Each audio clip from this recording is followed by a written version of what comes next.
एक ना एक दिन तो मिलेगा। और ये ग्रेटर त्रिपुरालैंड हिंदुस्तान का कॉन्स्टिट्यूशन का बाहर का डिमांड नहीं है, ये डिमांड हमारे दिल के अंदर है, क्योंकि हमको लगता है कि हमारा ही राज्य में हमको अपने भाषा में एग्जाम्स लिखना नहीं दिया जाता है, हमारे राज्य में हमारा बेइज्जती होता है, हमारे राज्य में हमें गरीब रखा जाता है, तो ये डिमांड रहेगा।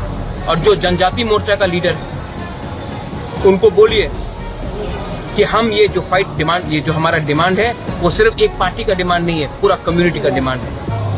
मतलब एक र्यूमर है हाँ। कि मौका बीजेपी के साथ जाने वाले हैं, ऐसा कुछ है? अगर र्यूमर है तो र्यूमर को सच बनाओ, हमारा डिमांड को पूरा करो, हम जाएंगे। अगर नहीं करोगे तो हम देखेंगे।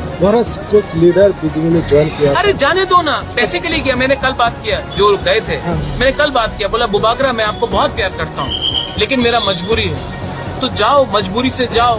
कल जब आपका बेटा नौकरी करेगा और गाली खाएगा और थप्पड़ खाएगा, तब वही लीडर इलेक्शन से पहले वापस आएगा और बोलेगा बुबागरा गलती हो गई। जिनको टिकट नहीं मिला वो गए, जिनको पैसा चाहिए वो जा रहे, जाने दो, कोई फर्क नहीं पड़ता। हम अपना लोगों को धोखा नहीं देंगे विदाउट कंडीशन। मैं नहीं जाने वाला।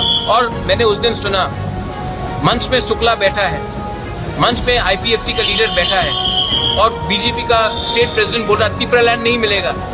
हमको तो शर्म लगता है। यही बात एनसी देव वर्मा के सामने किसी का हिम्मत नहीं होता बोलने का, मेवाड़ के सामने किसी का हिम्मत नहीं होता। आज ये लोग हिम्मत से बोल रहे हैं। आईपीएफटी को भी समझना चाहिए, अपना कोर आइडियोलॉजी से कभी ना हटो। बीजेपी ने मंदिर का आइडियोलॉजी से कभी नहीं हटा, कश्मीर का आइडियोलॉजी नहीं हटा, इसके लिए आज पावर में। जिस दिन आप अपना कोर आइडियोलॉजी से हट जाओगे उस दिन आपका काउंटडाउन खत्म होने के लिए शुरू हो जाएगा। हम भाई